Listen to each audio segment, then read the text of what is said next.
tell you something, yeah? What? I'm 10 times the man you will ever know how to be, Mr. Sunrise. Listen, There's more heart in this little thing, yeah, than there is in the whole of the US. Bigger they are, the harder they fall. Listen, that's only what small people say. Listen, I can guarantee you, bigger you are, harder you punch, the better man you are. And on this night, I'm the best heavyweight in the world. I'll prove that against anybody. This fool's an idiot, yeah? He's gonna get smashed to bits. I'm Vladimir Klitschko. I want you next.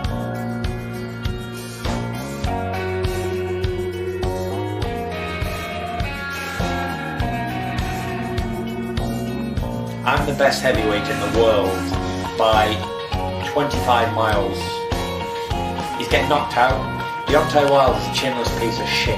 All these heavyweights are shit. You're looking at the saviour. Me. Back into that neutral corner, and now Fury's looking to split the guard as Wilder's in bad shape.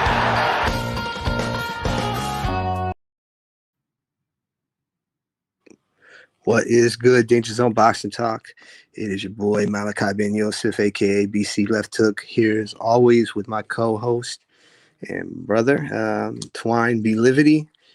Twine, what a spectacular heavyweight world championship we got Saturday evening. We're going to get back to that. Before we get into that, though, we're going to talk about some of the fights that took place on the undercard. Let's jump right into the thick of it. Edward Berlanga came in as a heavy favorite over Marcellus Esteban. I can't say his last name, so I'm not going to butcher it. Heavy favorite. Many people thought that he should stop Marcellus at some point in this fight.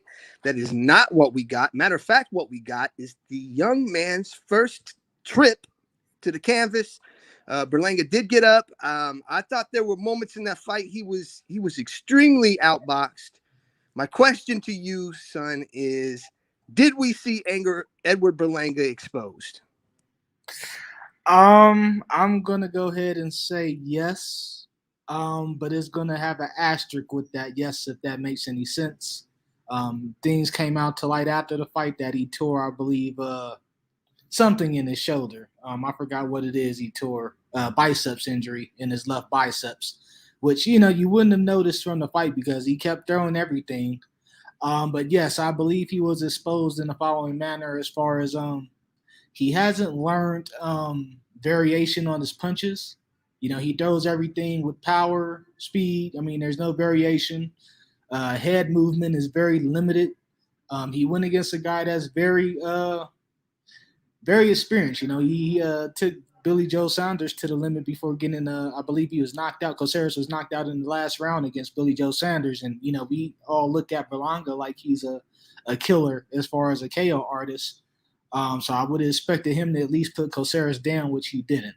So I'm going to say he was exposed just for some fundamental things. The knockdown, he was the one that ended up getting knocked down as opposed to his opponent, which was surprising to most people. So yeah, he has a lot of work to do, man. Any talks about him and Canelo or any of the top guys at 168 needs to kind of be halted right now. Let him stay in his build-up phase. He's 17 fights in. They've been pushing him along pretty fat. Well, pushing him along as far as hyping him and marketing, but he hasn't necessarily stepped up to opponent level until Caceres. And, he's going to distance his last two fights. So, we got to pump the brakes on him, man. If anything that we were able to take away from anything on a Saturday night, pump the brakes on him. He's still young and has a lot of learning to do on the job. I still think he has a high ceiling, but, he definitely has to start putting some of those X's and O's together and working on some of the other things, such as his head movement, which we'll talk about later in other fights, thing that came into play. So I definitely think he has a lot of work.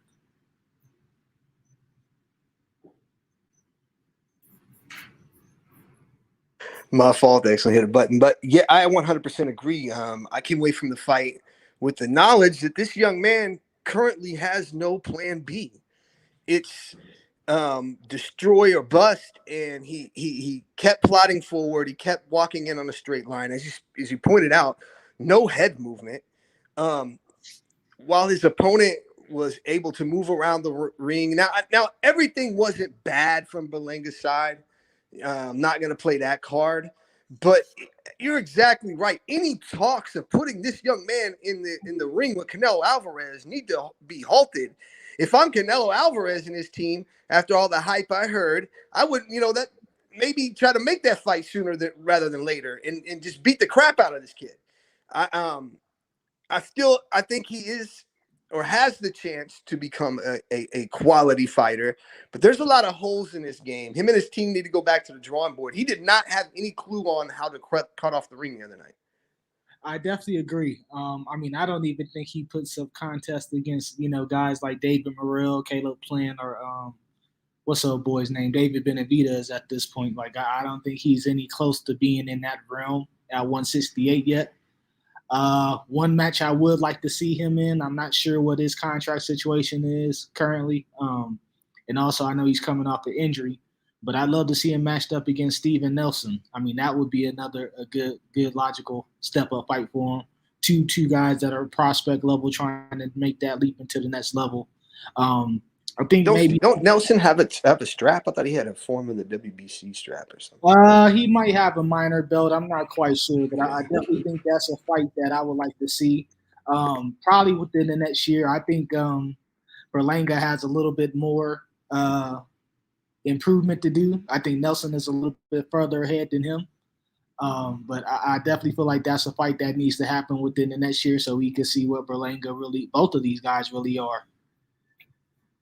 I agree, because the impression that at least I came away with, as I stated, this kid has no plan B, and if you get him outside of plan A, he's very susceptible. I mean, he walked straight into a knockdown his first trip to the canvas. Again, I'm not giving up on him, but there's some things that the young man needs to fix in his repertoire. Real quick, Demetrio Anderson said, "Exposed. It's boxing. Stop reaching." Well, he got knocked down by a guy that isn't known as a power puncher. And there was a lot of holes exposed in his game. I think we both were in agreement that while a lot of sentiment afterwards was that he got exposed, I've seen a lot of memes come out that it is still early in his career. But he's got some work to put into moving forward before we can even begin to speak about him as a real legit contender, in my opinion. Let's jump over to a former world champion making his return for the first time, I believe, since 2019. It was Julian Williams. And in one of the bigger upsets, he lost a split decision to Hernandez. This was his first fight without his former trainer, Redman. Redman was actually in his corner. He was actually okay. Yeah, he was actually working the corner. Because I asked somebody about that. I wasn't paying attention to who he had in his corner. They told me he wasn't there. So I'm glad you pointed that out.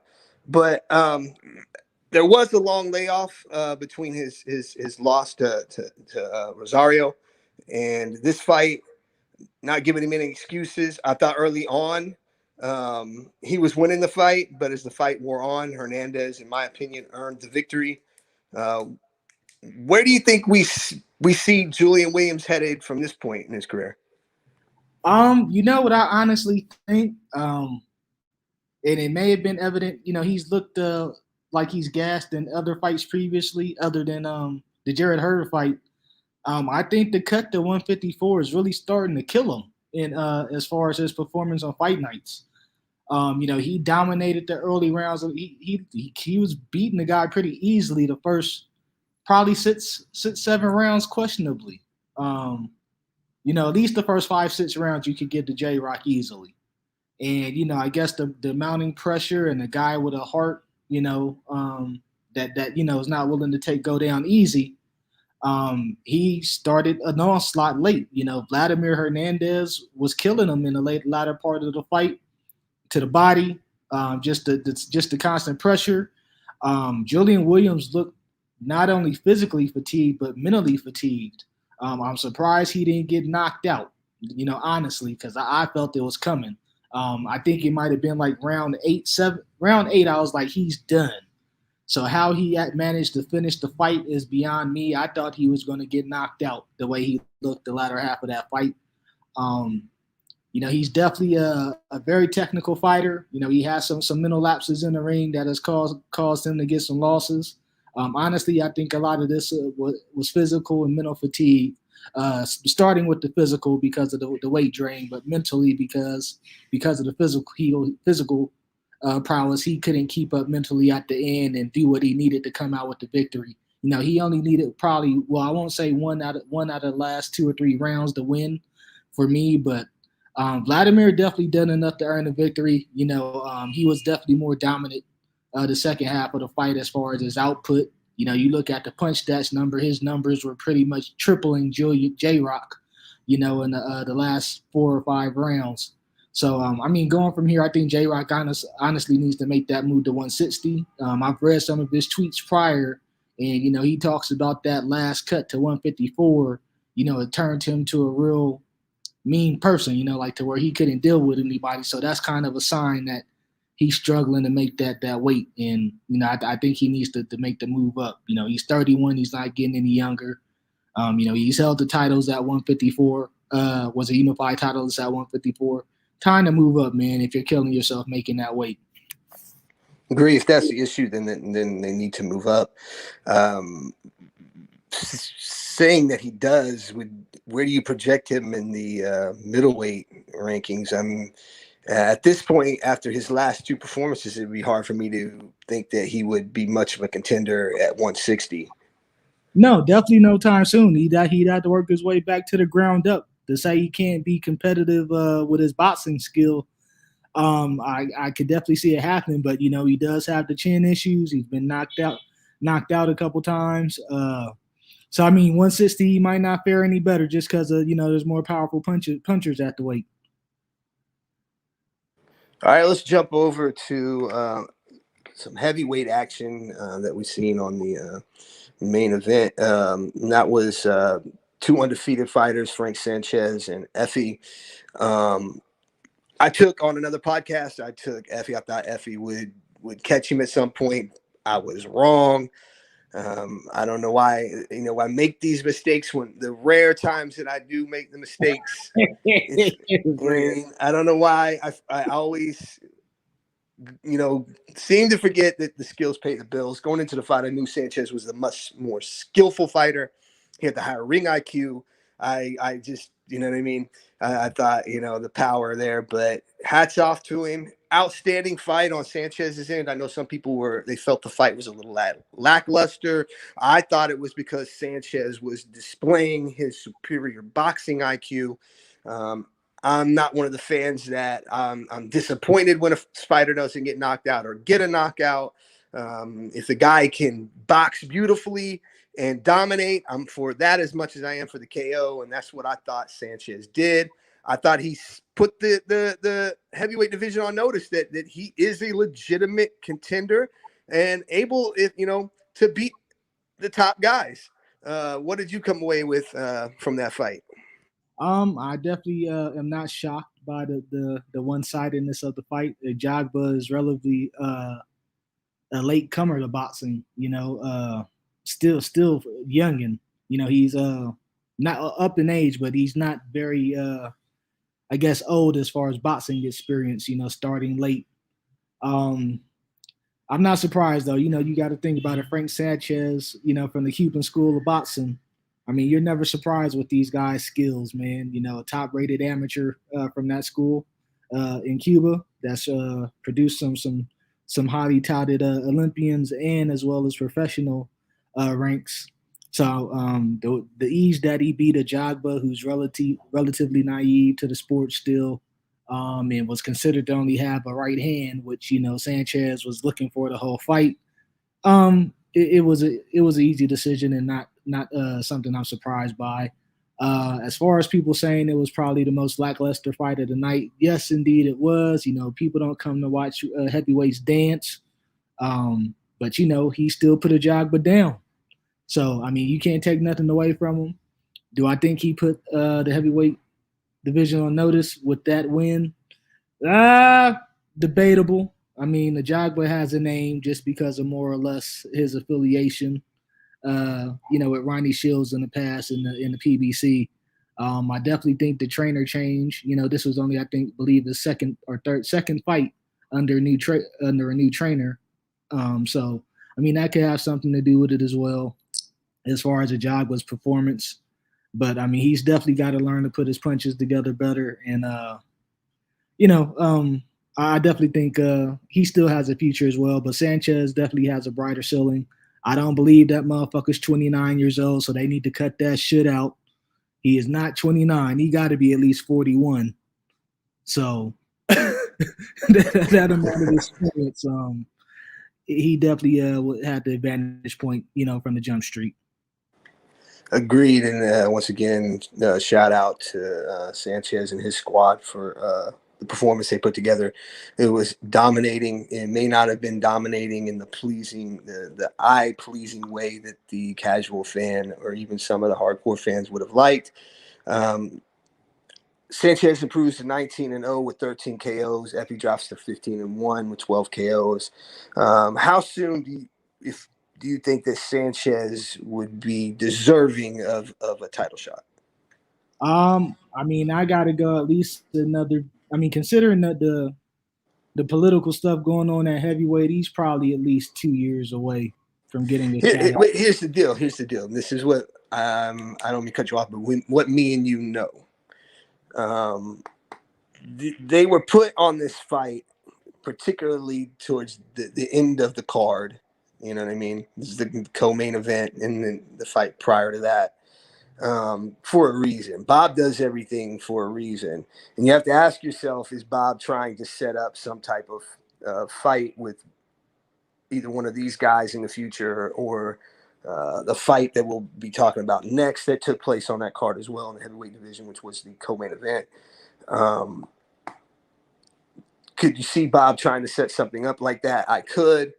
I agree with you. I'm not saying Frank Sanchez is ready today to jump in with an Alexander Usyk or a Tyson Fury. But it's something I wouldn't be surprised about. I mean, it'd be like an intermediary defense kind of thing, because I don't think either one of those guys is close to being high enough in either of the organization's rankings to get a mandatory shot or mandatory slot. I don't think Fury would have any interest in the fight. I mean, Alexander Usyk, I think he will possibly take a fight on. He'll fight anybody. I don't think Fury will have any interest in taking on a Sanchez, even as a voluntary defense. So, I mean, I can't see it anytime soon. I believe Sanchez – I'm not sure Sanchez is under the PBC umbrella or not. I've seen him on quite a few of Heyman's cards in the past, so I'm not sure if he's even affiliated with Top Rank. I know Ajagba is, but I'm not sure about Sanchez. So, I mean, it'd be interesting to see how the politics work. But I say Sanchez is probably like at least 2 years away from really getting a shot at the title against anybody, considering that there's still the big three out there, and, there's bigger money fights for those guys, even if without titles. So I don't see him getting a big shot anytime soon. I possibly could see him against an Andy Ruiz or somebody like that, as a next big step-up fight. Agreed. All right, let's jump into the co-main event. And that saw Robert Helenius improve to 31-3 by yet again TKO victory over Adam Kownacki, who drops to 20-2 with 15 KOs. Coming into the first fight, I had Kownacki winning big time in that fight. Of course, I was proven to be wrong. I thought in this fight that he would go out and prove that maybe the first fight was a bit of a fluke. And what instead I was shown was Adam. It was vastly overrated. This kid has no defense. He's got a ton of heart. He's got a good punch. It's not enough. He was getting peppered with jabs, and I believe after the first round, his eye was already starting to swell up because he was using his face. Yeah, he's using his face as a punching bag. Yeah, it's like Adam thought his face was a mitt, and he got to let fucking homeboy land on him at will. I was very disappointed in what I saw in Adam. I hate to say it like that because he did show a lot of heart because he was getting busted up. His eye was already after one round was almost completely swollen shut already. He continued on to the no avail because he continued to take a beating the entire fight. So let's talk about Robert. Well, with that victory, that puts him now. He's won 3 straight since his KO loss to Gerald Washington. He's a guy that after that loss to Gerald Washington, most people had written off. I don't know about you, but I didn't consider him very high. Again, coming into the first fight with Adam, I thought Adam was going to destroy this guy. And it was proven wrong. It looks like, with 3 straight, that he has maybe turned his career around, but after seeing Adam yet again just look terrible on defensively, I don't know how much stock I can put into either one of the victories. So I can't really project where do I see Robert in the heavyweight landscape. What about you? Did he improve his stock at all for you with his second TKO victory over Adam? No, not at all. Just proved that it wasn't a fluke, if anything. I don't think it did anything that thrust him into a top 5, top 10 kind of thing as far as a heavyweight. I mean, maybe you can make a case for him in the top 10, but I mean, it doesn't put him anywhere near any title contention in my book, beating Kownacki. Even though Adam Kownacki was considered a guy that was going to be a potential opponent for Deontay Wilder while he was a champion, at least they were trying to build it up for that. So, I mean, I don't think that it improves his stock at all, especially with the loss to Gerald Washington. Thank God, because Deontay would kill this guy. Yeah, I mean, they actually sparred together in preparation for their fights, which is interesting. They've done quite a few camps together recently, so I mean that may have been part of Helenius's improvement over the last year or so. But I still, losing to Gerald Washington is kind of like one of those deal breakers for me forever. Especially in the fashion he lost. He's been in there against some of the tougher guys like Dillian White already. And then fared too well against him. He has another, I believe, KO loss to Johan Duhaupas, who, Deontay Wilder also knocked out. So, I mean, I don't know. Tony Yoka just knocked out. Tony Yoka knocked him out in the second round. Yeah, so I mean, I don't think too highly of this victory. Helenius is up there in age as a heavyweight, and Kownacki was just a perfect matchup for him due to the size and everything else. It was just in his favor. So I mean, it doesn't really thrust him into any real conversations for me in the division. Agreed. All right. Now we'll jump back down in the card to another heavyweight fight that took place earlier on. I believe it was showcased on PBC. I may be wrong about that, but heavyweight prospect Jared Anderson improved to 10-0 with 10 KOs, stopping what many thought would be his toughest opponent to date. I like Anderson. He's one of the 3 guys I really like in that division. That's just outside of that contender status, and that for me, those 3 guys are Frank Sanchez, Tony Yoka, and Anderson. I thought he looked good. I think it's time for him to step up, maybe fight a Tony Yoka, maybe fight a Frank Sanchez.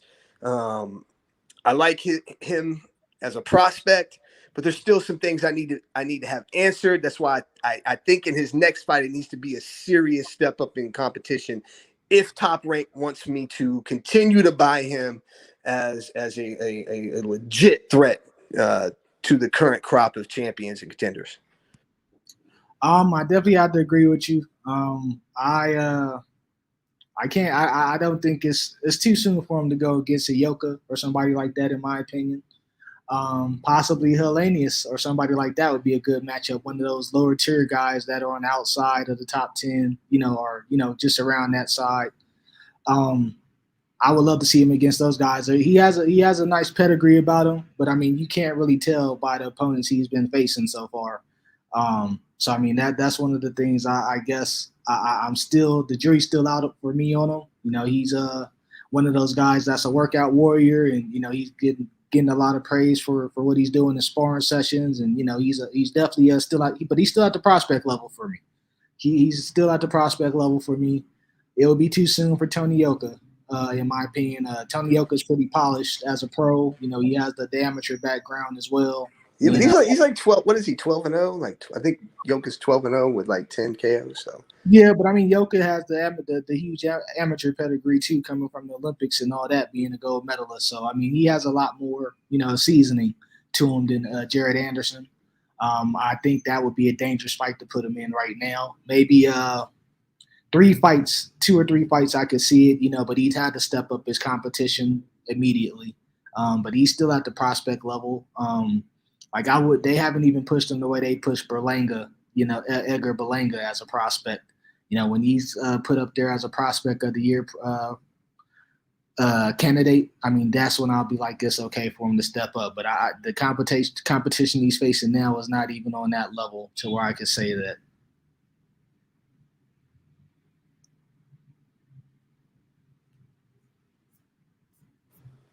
Oh, my fault. I was talking while I'm mute. I can agree with you there. Just a quick correction to something I had said. Tony Yoka's 11-0 with 9 KOs currently. But he did just destroy Duhaupas in 2 rounds, something that not even Deontay Wilder had done. It took. Matter of fact, Duhaupas had some moments in his fight with Deontay Wilder, if you remember right. Didn't have any versus Tony Yoka. That it is a little bit later in his career. All right, so let's jump right in to the main event. Before I start, my question to you, Twine, is we constantly have the discussion about how expensive these pay-per-view events are, and they better be worth it. Still, to me, the best pay-per-view that in the last 2 years was the Charlo's pay-per-view, where you had 8 world titles on the line in that event. That was an outstanding event. I did not mind paying $80 for it. This one was a little bit different, because if you would have asked me prior, no, I don't think this is worth $80. Now, if you asked me the night of and the day after, absolutely was it worth it, because you got to witness what is arguably the best heavyweight title fight in the last, I don't know what you want to say, 20 years. I mean, a lot of people began to say that about Vladimir Klitschko versus Anthony Joshua. I thought this surpassed it with the drama that we got out of the 4th round and moving forward. Outstanding fight. I picked Fury to win by KO, even though I had some. My phone had died last Friday when it was our time to pick that fight. My phone died and I had to type in the comments, but I picked Fury to win by KO. Early on, Wilder was vastly improved in his fundamentals. And I thought that when I did my prediction on heavy bag boxing, I had said this. I thought that early on in the fight, I think Wilder, you'll see the changes. A lot of the stuff that the improvements that you've seen in the videos that him and Malik Scott were releasing through Instagram and other forms of social media. I thought early on you'll see it, and I think we did. But just as I said that, I also said, but later on in the fight, when the chips are getting heavy, those old tendencies, because this is really their first fight together as a team, are going to creep back in. And when they creep back in, what is going to be the cost of those mistakes? And I thought that as the fight went on, you began to see Deontay Wilder go back to his old ways, throwing himself off balance, his hands down, not fighting with defensive responsibility, depending on trying to land just the straight right hand, not even trying to set it up, just luckily catch Tyson Fury at times. I thought he was just throwing it. He seemed to swing from looking like a guy who had a plan to a guy who didn't have a plan. When a lot of times I thought the fight could have been stopped. I really did. Because there were times when every time Tyson Fury would land a big shot, it looked like Wilder was stumbling around. There was one point that I thought that Wilder was possibly knocked out for a brief second on his feet and came back too. It was an outstanding fight. I give Wilder mad credit for the heart he displayed in the fight. But outside of that 4th round, I really thought the fight was Tyson Fury's. I'm gonna kick it over to you and let you give what you thought of the fight. All right, so I mean, I kind of think contrary to you on a lot of things you said there. So fundamental and technique wise, I thought he still looked just as bad as he's always has. I think the difference was the game plan was better. He came out with a game plan, so that looked good initially. But technique wise, even that looked bad. You know, he was throwing a jab to the body in the first 2 rounds, you know, but you look how he was leaning over. I mean, his balance was bad even then, you know. Yeah, I get what you say, but when I say they improved, I mean it wasn't quite as bad. At least this time he was throwing jabs to the body. He looked like he was trying to set up other things other than just the right hand early on in the fight. Yeah, I mean the game plan was definitely improved, but the technique was still kind of bad. You know what I'm saying? But I don't know what it is. I mean, from my perspective, what I was looking at, I thought Deontay was fucking shot as soon as second round came, second and third round. Like his legs looked gone again. He looked winded thin. They did. Open. And this was just the first couple of rounds. I mean, you got to give it to Deontay. He has a heart of shit, whatever animal you can think of with a lot of heart. Now, I don't want to throw a lion out there because that's cliche, but he's got a big ass heart. You know, he said he'd go out on his shield, and he did exactly that. How he survived to the fucking 11th round is beyond me because he should have been gone at least by 7 or 8. He should have been out. So I mean, that just shows what kind of heart and mettle he has as a fighter. As you could say all you want as far as him being technically flawed and just not that great technique wise, but you give that heart to anybody, and you know what I'm saying, he could be somebody could go far with that kind of heart, just like he's done. But yeah, I think they came out with a good game plan, but it was shot. You know, within the first 2 or 3 rounds, he blew his load. How he managed to knock Tyson down twice in the 4th round is beyond me as well. You know, I'm not going to say it was controversial on my end, but I've been seeing stuff on social media from others about another long count situation or them breaking the count. The referee breaking the count in between one of the knockdowns. I mean, I didn't look at it for myself. I was actually at a bar watching it without volume, so I didn't pay attention to it. I didn't notice it. So, I mean, I thought it was legit as far as the count. So I'm not going to make any excuses. I've just seen that floating around. Well, I believe on the second knockdown is what they're talking about is like I think the referee took a moment to tell Deontay Wilder to get back to his corner. And then started on the same count. So here's the deal, though.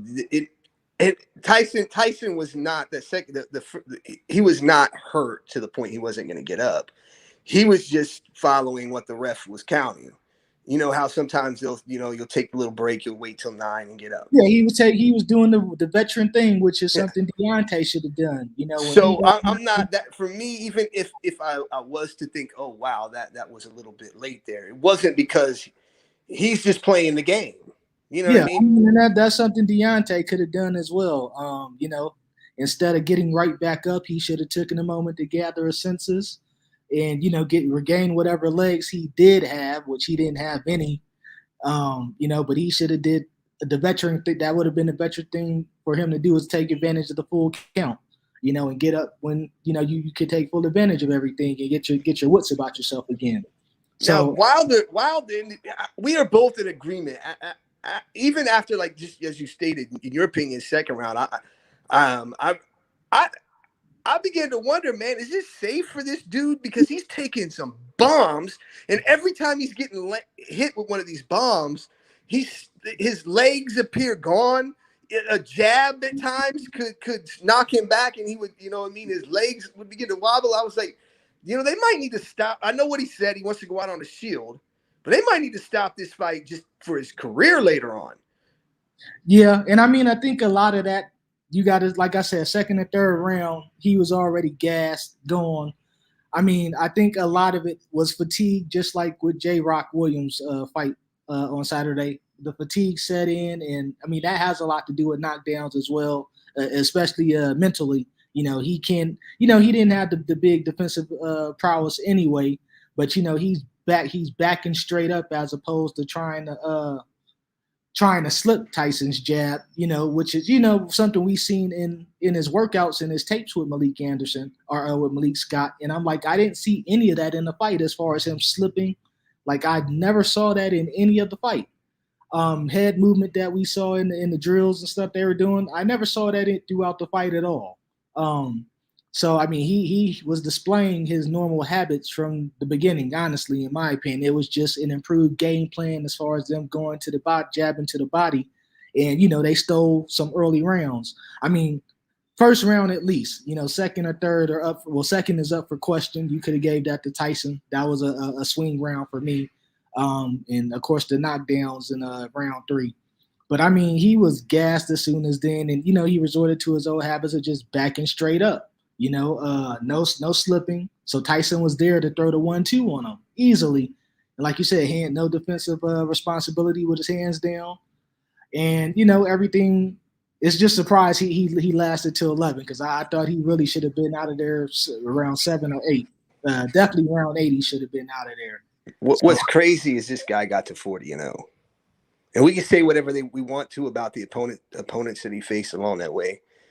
This guy, as bad as he is fundamentally, and we see that the man has a tendency, particularly in his last few fights, to gas, it's still like, wow, this guy got to 40-0 and had a spectacular knockout record. That tells you what type of equalizer that man has in the right hand. Yeah, you got to think about it, man. That the only person that was able to beat him was fucking Tyson Fury, and people were having him in the discussion as, well, I'm not doing it personally, but we're seeing discussions about him being put up there with Muhammad Ali. He's definitely the greatest heavyweight of this modern era. I don't care what anybody says. He's better than AJ, even though he doesn't have the title defenses. I think he has the skill, and he's better than AJ personally. I would pick him to beat AJ in a heartbeat. I'd pick him to beat Usyk in a heartbeat right now, still. So that shows you what kind of heart, like you said, the equalizer that Deontay had with that right hand. It took somebody of Tyson Fury's caliber who's beat a Klitschko, who's considered who's considered the greatest of this era. It took somebody like that to beat him, and I still, considering the damage that he's had in these past 2 fights, I would still favor Deontay against AJ. If he could get his faculties back together at least, I would still favor him against AJ just because of that equalizer. He has a heart that I don't think AJ has. AJ will fold getting hit by those punches that Fury got hit with. Limited skills. He tagged Fury up still. He made it to round 11 against, with no legs, with no energy, with fatigued. He made it to round 11 against this guy with no fundamentals. So we got to give him his props, man. Let's give him his credit. He's a bronze medalist coming from fucking Tuscaloosa, Alabama, of all places.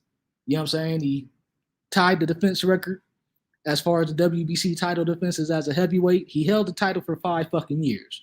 I mean, that's saying something. No matter what you want to say about his opponents, nobody was able to do what Tyson Fury did to him. He's been down on the cards, but nobody's been able to dominate him like that. You know what I'm saying? So we got to give him his props, man. And that was probably I have it up there ranked with me. When I thought about what the fight was, it looked a lot like the third Evander Holyfield-Riddick Bowe fight. That's what is comparable to that for me. To me, that was an all-out heart and war. Just both fighters showing their heart and mettle. And that is a similar fight to that for me, but for this era. That's what I compared it to, as a Holyfield and Riddick Bowe 3. Agree. That was what we witnessed was a classic, and I think people will be talking about it for years to come. Quick shout out. Clarence McLean said, "Salute, brothers." And he also said, "Hope all the fake Fury fans are happy." I'm sure they are. All right. So having said all this, in the minds of most people, Tyson Fury has now beaten Deontay Wilder 3 times. I know the first fight was officially a draw, but the consensus was that Fury won that fight. Not from everybody, but the overwhelming majority of people thought that Fury won that fight. He won the second fight in dominating fashion and won the third fight, proving his resolve as well, getting up from 2 knockdowns in the 4th round to eventually stop Deontay Wilder. The question is there any need for a fourth fight? Before we go, let's answer. In my opinion, no. I don't think there is a need for a fourth fight. I think that we got all the answers we needed in this fight. Now, one could argue we were robbed of a better Deontay Wilder had we had him and his team taken maybe one or two fights before getting right back into the trilogy with Fury. But that's what him and his team decided to do. Who knows if they hadn't done it when the opportunity was there, according to contract, that it would have ever happened, because we've seen that they had enough of a difficult time getting in the ring with Tyson Fury a third time. So a lot of people weren't even sure it was going to happen. Thank God we did, because we got a classic. But in my opinion, absolutely no reason to see a fourth installment. I've already seen Fury beat him 3 times. Yeah, I mean, I could agree. I don't need to see a fourth fight. You got to think those kind of fights, grueling fights, that especially the last two, they take a lot out of you. So I mean, Deontay's 35. I don't know if it's something he recovers from. He's taken some severe punishment the last 2 fights.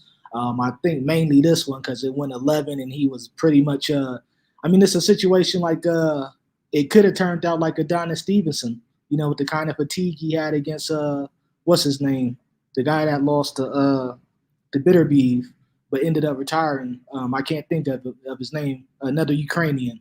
But it could have been a similar outcome to that. Adonis Stevenson ended up suffering a brain injury in that fight. A lot of it was fatigue that caused him to get that kind of damage and taking punishment. Deontay took that kind of punishment, even on the last knockdown when he was knocked out for good and the referee stopped it out, waved it off. Like, he went right back to his corner. So, I mean, I know a lot of it was fatigue, but those kind of fights take a lot out of you. And at 35, I mean, who knows if he could come back for it. I definitely don't need to see a fourth fight from him. I want to see him recover, take some time off. I still think a fight with him and AJ would be fucking huge as hell. Because I don't see AJ beating Usyk in the rematch, but that's another story that we will bring up later. But there's definitely no need for a fourth fight between the two of them.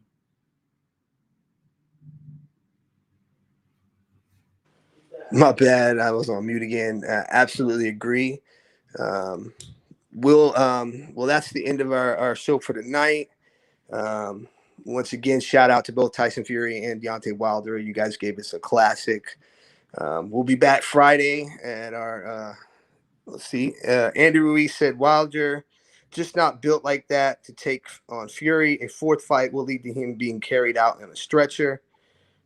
Clarence said, should AJ and Wilder be next? Well, I mean, we know AJ. I'll answer Clarence real fast. AJ right. automatically got the rematch clause with Usyk, so that's going to take place first quarter of 2022, hopefully by March, from what I've been reading. But I mean, I don't see AJ beating Usyk in their rematch. So I mean, that should definitely be the fight after. If they want to capitalize on the most money available, gives Deontay some time to rest and build up the fight in the UK. Definitely should be in the UK, maximize the money over there. But it's definitely a fight that needs to happen next year.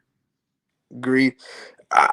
Speaking of what would be next for Deontay Wilder, it's funny that one of our comments was from Andy Ruiz, and that's a guy I would love to see fight Deontay Wilder. The Destroyer should be an easy fight to make. They're both, I believe, on the PBC roster. That's a fight that I would love to see, because I think I'd get some questions answered, because I need to see Deontay Wilder in the ring again with one of these bigger punchers because the way he was his body was reacting, I was just like, wow. You know what I mean? Like, I began to really question this guy's health in the sport moving forward. Again, a lot of it, as you stated, was fatigue. That was Tyson Fury leaning on him, sapping him of all of his energy. But when you're that fatigued and you're getting caught with these bombs, your head is rattling and hitting your skull. It's not meant to do that. And so I got some questions. I would love to see him with Andy Ruiz personally. It'd be an interesting fight, but I think Andy Ruiz and King Kong are kind of destined to fight each other. I wasn't necessarily impressed with Ruiz after his Areola fight, personally. I mean, and Ruiz isn't necessarily considered a knockout artist just because he knocked out AJ. That's just the chin of Anthony Joshua, in my opinion. So I mean, he's got a very high knockout percentage, I believe, bro. No, he doesn't have a lot of knockouts. No, I mean that AJ knockout kind of bloats it a lot, for people. But he's never been like a heavy KO guy to me. And like I said, the Areola fight between him and Andy Ruiz kind of left a lot to be desired for me. Before I would want to see him in there against Wilder. Wilder lost to the top guy in the division. And Ruiz was struggling against a fucking veteran Christian Areola nipples. Yeah, I said it. Shut up. Oh, that's funny. Real quick, Andy Ruiz from our Facebook went on to say, in his opinion, top 5 heavyweights are Fury, Usyk, Ruiz, Wallin, and Helenius. Is he trolling right now? Who? Is this guy? I think he trolling, man. There ain't no way. Everybody has their opinion. For me personally, I have to agree with what Tyson Fury said after the fight. Until proven otherwise, he's the top. I think he has. Don't he have 22 KOs, bro? I thought he had 22 KOs. Not sure, yeah, but I thought he had 22. But what else did they go on to say? He says Andrew Ruiz has 32 wins with 12 KOs. I think it's 22 though, bro. I think he has 22. No, I don't think it's. I think Andy Ruiz is right. He doesn't have. No, get out, BoxRec, because I'm telling you, the man's 34 though with 22 KOs. All right, we're gonna check this right now. Right now. Okay, 34, 22 KOs. I mean, that's decent, but I mean, that's still not like we're talking Deontay Wilder, AJ knockout percentage, I get what you're saying. All right. Clarence came back and said he's trolling. That might really be his opinion. And after seeing the way, Deontay Wilder's absorbing these shots after these last couple fights, I mean, I can see why someone might think that. He said, sorry, 22 KOs, 12 by decision, had it mixed up. It's all good. So I think we're in agreement here. We don't need to see a 4th installment. We appreciate the 3rd fight for what it was, which was a classic. We'll be back this Friday at 9 p.m., our regular scheduled program. Oh, let me speak on this real fast. Did anybody even know Mikey Garcia is fighting this weekend? That's how fucking horrible this has been promoted. Like, I barely recognized he was fighting this Saturday. That's crazy. Man. Well, we were gonna get into that Friday. We were gonna talk about that. So I want you to let that frustration over the fact that they didn't. This is typical in boxing. They don't promote nothing, so nobody outside of the real hardcore fans even know that Mikey Garcia is fighting this weekend. So we'll hit that up, and we'll be back on Friday. But this is Danger Zone Boxing Talk, the final bell, and we out. Peace. Peace.